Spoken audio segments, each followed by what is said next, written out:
fil maktubatil khamsi fardu kifayatin ala rijal. Salat berjamaah, salat fardu 5 waktu itu hukumnya adalah fardu kifayatin, fardu kifayah ala rijal bagi orang-orang laki. Jadi orang laki di perkampungan itu harus ada yang sholat berjamaah. Kalau tidak ada yang sholat berjamaah maka semuanya dosa. Nah ini contohnya duhur. Di kampung ini umpamanya ya, di salah satu kampung semuanya ke sawah atau semuanya bekerja, sehingga tidak ada sholat berjamaah, sholat duhur di situ, itu dosa semua. Dosa semua. Ini sebetulnya yang terkhilafkan daripada kita ya. Memang fardu kifayah semua orang sudah tahu, sholat jamaah fardu kifayah. Tapi mereka tidak terpikir duhur itu ada nggak orang sholat berjamaah di kampung-kampung? Kok banyaknya cuma maghrib, isya, subuh? Gimana duhur dan asarnya? Itu harus ada sholat berjamaah walaupun cuma 3 orang. Harus itu. Jadi setiap kampung itu memang harus ada musola itu. Kalau bisa setiap RT RW dipikirkan itu harus ada musola.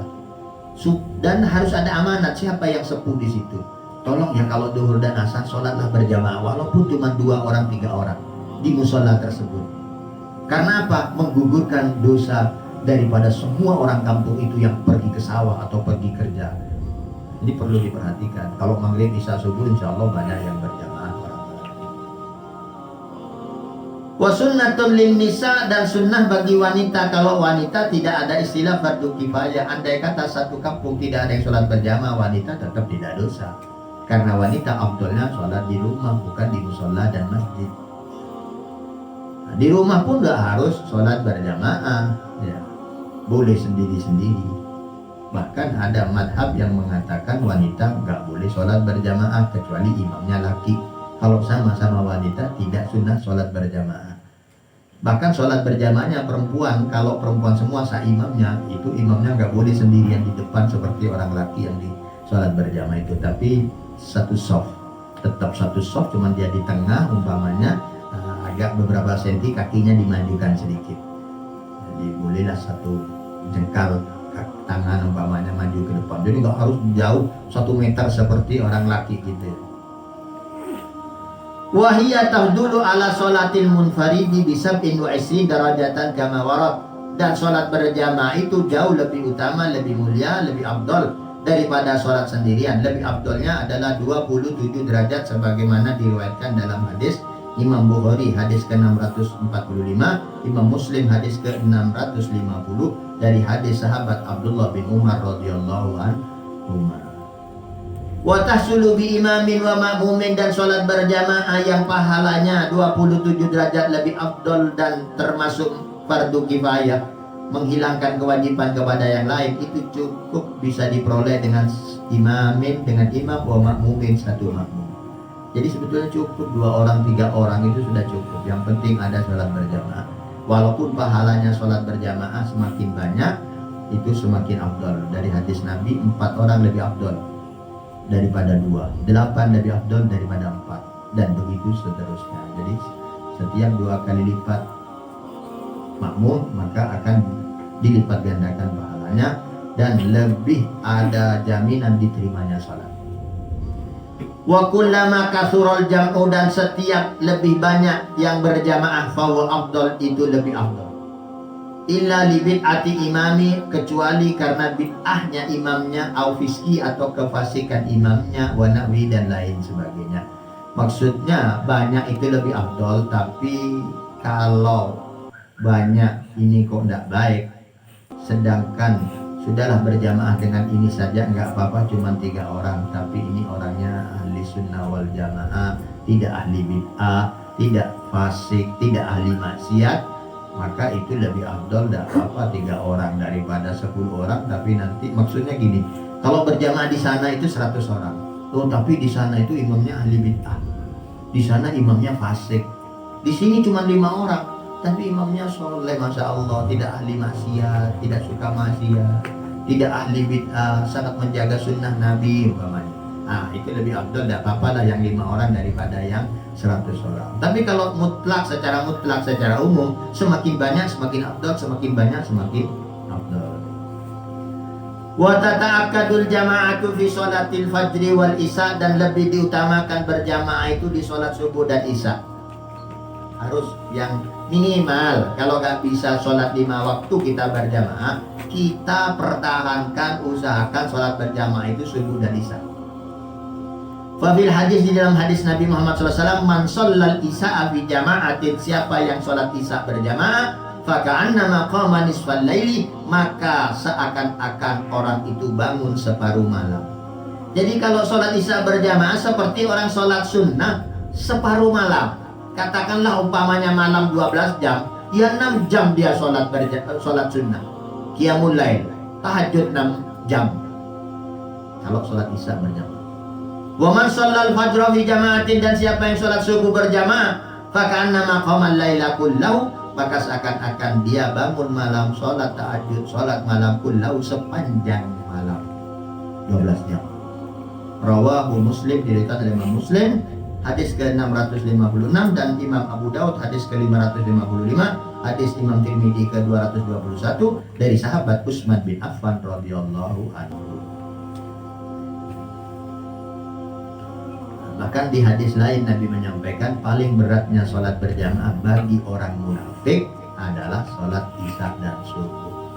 Nah, ini mungkin titiknya di sini. Orang munafik berat karena memang malas, capek ya. Makanya pahalanya juga besar. Supaya kita lebih giat, kasih pahala oleh Allah berlipat-lipat seperti orang sholat tahajud, sholat sunnah separuh malam kalau isya, sepanjang malam kalau subuh. Dan kalau malam Ramadan, orang yang sholat isya berjamaah dan subuh berjamaah itu dijamin pasti mendapatkan fadilahnya Lailatul Qadar, dan dianggap sudah memenuhi hadis man qama ramadana imanan wa ihtisaban ghufira ma taqaddama min dzanbihi wa ma ta'akhkhar. Siapa yang bangun malam, sholat malam di malam-malam Ramadan, maka diampuni dosa-dosanya yang lalu dan yang akan datang. Itu orang yang sholat isya dan subuh berjamaah di malam Ramadan sudah masuk ke hadis ini. Karena berdasarkan hadis yang ini yang kita bacakan sekarang, orang sholat isya berjamaah seperti sholat separuh malam. Orang yang subuh berjamaah seperti sepanjang malam. Berarti sudah masuk ke hadis barang siapa man qoma Ramadan tadi itu. Karena di sini sudah fakannama qoma. Nah, sudah masuk. Jadi kalau malam itu ada Lailatul Qadar, ya sudah dia dapat. Maka dia dapat sholat, pahalanya sholat sunnah, sholat tahajud 1000 bulan. Walaupun dia hanya sholat isya dan subuh berjamaah, tapi sudah dianggap sholat malam 1000 bulan. Wala yudharu fi tarkil jamaah, tidak diberi udzur, tidak diberi maaf. Maksud tidak dimaafkan, tidak diberi keringanan. Fitarkil jamaah, meninggalkan sholat berjamaah, illa liudrin sahih, kecuali karena udur yang sah menurut syariat. Apa itu? Kal marodi, seperti sakit. Sakit yang tidak memungkinkan, demam, pusing umpamanya ya, atau sakit-sakit lain. Sekarang orang flu batuk saja sudah nggak boleh sholat berjamaah, atau dianggap membawa COVID ya. Ada orang batuk tahunan, puluhan tahun dia nggak mati-mati gitu. Ya, situasi kondisi kita tergantung situasi kondisi ya. Kalau itu memang dianggap udzur, sudah dianggap sakit, ya tidak apa-apa, tidak berjamaah. Tapi sebetulnya sholat berjamaah itu kan nggak harus di musola, di masjid. Kalau memang terpaksa sakit dia atau apalah, ya sholatlah dengan istri dan anaknya bertiga atau berdua, ya jamaah juga itu namanya. Ya, jamaah juga. Tapi afdolnya ya di masjid, di musola, diadakan masjid musola itu untuk sholat berjamaah. Apalagi ada hadis Nabi, la sholata li jaril masjid illa fil masjid, gak dianggap sholatnya tetangga masjid kecuali sholatnya di masjid. Nah itu yang membuat kita harus pergi ke masjid gitu. Tapi andai kata, waduh emang saya mau berjamaah sakit, gimana? Ya berjamaah dengan istrinya. Ayo istri, sholat berjamaah kita berdua di rumah. Kalau ada anak, ayo anak ikut, ayo waktu cepat kita sholat berjamaah. Wal mator, dan hujan. Nah, kalau zaman dulu memang ada hadis hujan itu idat talatinyan pas sholatu firrihal. Kalau sandal basah, sholatnya di rumah-rumah atau di dalam kendaraannya. Nah, gimana Karena musola Nabi kita akan tahu jalannya bukan aspal, masjidnya bukan keramik, pasir, padang pasir. Kalau hujan basah. Nabi kan masjidnya bukan pakai genteng, pakai asbes kayak gini, tapi pakai pelepah korma. Kalau hujan ya tetap saja netes ke dalam. Maka dianggap udur syariat, liudrin sahih, untuk tidak berjamaah ke masjid karena bisa menyebabkan basah dan kotor semua. Belepotan ya, mengkhawatirkan malah yang sehat jadi sakit kehujanan ya. Tapi kalau sekiranya kita sholat hujan-hujan, kok sholat Jumat di luar masjid karena penuh terus hujan, nggak apa-apa. Apalagi yang sudah biasa kena hujan, nggak pusing ya. Alhamdulillah saya termasuk orang yang kena gerimis, kena hujan, nggak pusing gitu, jadi nggak apa-apa. Tapi termasuk ini sudah udur syariat. Andai kata mau berjamaah kok hujan, dulu juga nggak ada payung, nggak ada jas hujan, sekarang ada kresek, ada payung ya, bisa saja, terserah. Kalau secara zahir itu udur syariat ya, hujan. Tapi bagi yang semangat silakan, daripada kadang jamaah sama sekali ya pakai payung. Atau paling tidak kanan kirinya musola dan masjidnya saja, tinggal melangkah 2-3 langkah loncat ke musola, ya sudah sholat dulu. Wal khawfi ala nafsin wa au malin, sesuai udur syariat yang dibolehkan oleh agama untuk tidak berjamaah apabila ada khawatir sedang tidak aman ala nafsin pada dirinya, au malin atau pada hartanya. Nah ini jauh, saya harus pakai sepeda motor, tapi katanya di pojok situ ada perampok sekarang, ada begal, waduh udah jadi ya. Nanti di perampok sepeda motor. Atau saya mau jalan nih jauh gelap ini, bisa umpamanya ya. Di situ sering ada pembunuhan, saya takut dibunuh, dirampok. Nah, itu termasuk udur syariat. Kalau memang begitu ya, karena kita tahu kalau di pegunungan, di pedalaman itu untuk menuju masjid jauh, lewat rawa-rawa, lewat hutan. Nah itu mengkhawatirkan. Kalau kita kampung kayak gini, nggak ada alasan ini sekarang. Takut dirampok, mau dirampok di mana, mau dibunuh di mana? Sini nih kampung semua, masa sholat berjamaah maghrib subuh, isya gitu mau dibunuh di situ? Ada. Oh PKI sekarang banyak imamnya dibunuhin, ya sudah ganti imam lain ya. Kecuali memang betul-betul setiap malam, setiap subuh pasti ada imam dibunuh. Nah bolehlah hati-hati, yuk kita berjamaah di tempat lain. Itu menurut udur syariat. Sakit, hujan, kondisi genting mengkhawatirkan, baik terjadi pada nyawa maupun pada harta benda. Wa fil khabar, dan di dalam riwayat hadis, man sami'an nida falam yamna'hu min ityani udrun fala sholatalah. Siapa yang mendengarkan adzan dan dia bisa hadir ya, lam yamna'hu, tidak ada yang mencegahnya, min ityani, untuk hadir ke masjid atau musola, udrun, udur yang menghalanginya, tidak ada udur yang menghalanginya, udurnya yang tadi, fala sholatalah, maka tidak ada sholatnya orang itu. Secara dohir tidak sah sholatnya, tidak dianggap sholatnya. Tapi menurut Imam Syafi'i tentang hadis la sholata li jaril masjid la bil masjid, itu dianggap la sholata maksudnya tidak sempurna sholatnya, tidak baik sholatnya kecuali di masjid. Jadi mungkin hadis ini juga bisa diterjemah menurut pendapat Imam Syafi'i yang mengatakan bukan tidak sah tapi tidak afdal. Cuma kalau menurut mazhab yang lain, apalagi kalau nggak salah saya menurut Imam Ahmad bin Hanbal mungkin ya, atau itu biasanya kayak Imam Daud Dhahiri, itu kalau sudah kata-katanya la sholata ya wes sudah nggak sah sholatnya, sudah nggak bisa ditawar-tawar, harus sholat di masjid. Nah ini juga gitu, siapa yang mendengar adzan harus datang. Kalau nggak ada udur, kalau ada udur baru makmum. Ini juga secara fakta ya. Ada sahabat namanya Ibnu Ummi Maktum. Ibnu Ummi Maktum ini seorang sahabat yang buta. Datang kepada Nabi, Nabi, saya buta, saya tidak punya keluarga yang bisa nuntun saya ke masjid. Bolehkah saya tidak sholat di masjid? Kata Nabi, iya, boleh. Begitu Ibnu Ummi Maktum jalan mau keluar, mau pulang, dipanggil lagi Rasulullah. Sebentar, kamu dengar adzan? Iya dengar. Bilal kalau jerit dari masjid itu kedengaran ke rumah, walaupun jauh, gak ada speaker dulu ya. Oh, kalau gitu kamu harus hadir ke masjid. Nah ini berdasarkan sama dengan hadis ini.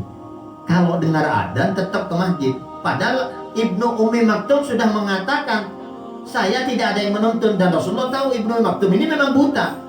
Sahabat yang buta, nggak ada anak atau keluarga yang bisa nuntun dari rumahnya ke masjid. Ternyata masih diwajibkan sholat berjamaah kalau mendengar adzan. Nah, ini bahayanya sekarang pakai speaker, ya jauh kedengaran adzan, ya harus datang ke masjid itu. Salahnya kalau pakai speaker. Ya. Salah sendiri berarti ya. Sekarang bangun masjid di mana-mana sholat, ya salahnya sendiri. Kok dibangun di situ? Harus tetangganya sholat semua. Kalau udah ingin berjamaah jangan bangun. Larang kalau ada pembangunan sholat.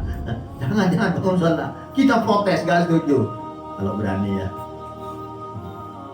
Padahal Islam ini melarang bangun sholat itu.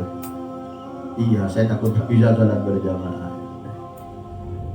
Itu sudah konsekuensinya gitu ya. Sudah kewajiban kita. Bila kita bangun musola masjid memang afdal untuk salat berjamaah, biar lebih makmur, biar lebih barokah, biar lebih dapat ridha dan rahmatnya Allah Subhanahu wa taala. Tapi ingat jangan dibuat kosong. Adzan pakai EB3, wiritan EB3, tarheman EB3. Lalu mana orangnya? Sampai adzan nanti akhirnya EB3 adzan lain. Wa minal a'dari aidan termasuk udurnya juga. Ada termasuk udur selain tadi sakit, hujan dan mengkhawatirkan, yang diizini oleh syariat adalah syiddatul harri wa syiddatul bardi wa syiddatul ju'i wal atasi. Syiddatul harri sangat panas. Ya, kalau di sini sangat panasnya tidak seberapa. Sangat dingin kalau di sini tidak seberapa. Tapi daerah lain, kalau di sini di kota kita ini sedingin-dinginnya mungkin kalau itu ya mungkin 15 derajat Celcius, mungkin bisa sampai 10 kalau musim dingin di malam hari. Kalau di siang hari, di terik matahari jam 11, jam 12, jam 1, jam 2 di sini panas. Tapi sepanas-panasnya saya belum dengar sampai 30 derajat Celcius. Malang, kota Malang dan Malang Selatan kabupaten ini kayaknya nggak sampai di atas 30 derajat Celcius. Kalau di Surabaya iya 31. Pernah beberapa tahun yang lalu itu sampai 33, 35 karena musim panas global dunia yang di beberapa negara Arab sampai 60, sampai meleleh, lampu merah meleleh, lampu-lampu mobil meleleh ya, itu sampai 65 derajat Celcius. Surabaya 35. Di sini ya 31, 32 waktu itu. Nggak lama.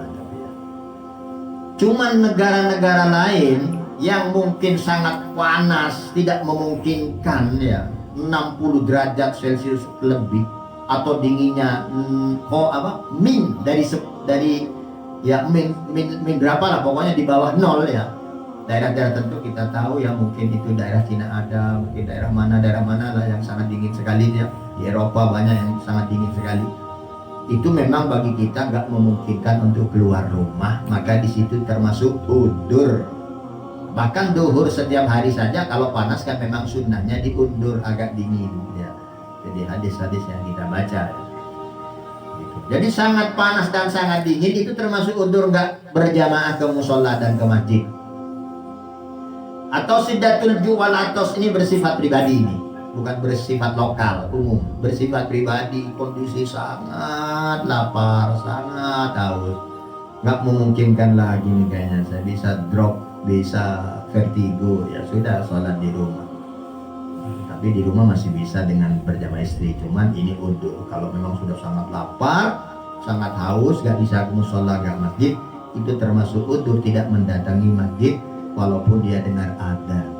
Ini berkaitan dengan wajib berjamaah ke masjid. Dengar adzan itu wajib ya. Tapi bagi yang udur ya maafu ya, sangat panas, sangat dingin, sangat lapar. Tapi zaman dulu kita sering ya, ada beberapa ulama itu sangat lapar, dia datang ke masjid. Siapa tahu Allah kasih makan, kasih minum di situ ya. Ada saja rezeki ya, tergantung keimanan seseorang. Wallahu a'lam bishawab. Selanjutnya syarat-syarat berjamaah dan adabnya berjamaah, insya Allah kita baca Jumat depan. Jadi Jumat depan insya Allah tetap ada majelis Jumat pagi. Mudah-mudahan kita nggak ada udur, sehat walafiat, Mudah-mudahan apa yang sudah kita baca ini menambahkan keberkahan bagi kita, meninggikan derajat kita, diampuni dosa-dosa kita, diberikan sehat walafiat, diberikan rezeki yang sebanyak-banyaknya, dan mudah-mudahan kita menjadi hamba-hamba Allah yang saleh. Amin. Allahumma Fatihah.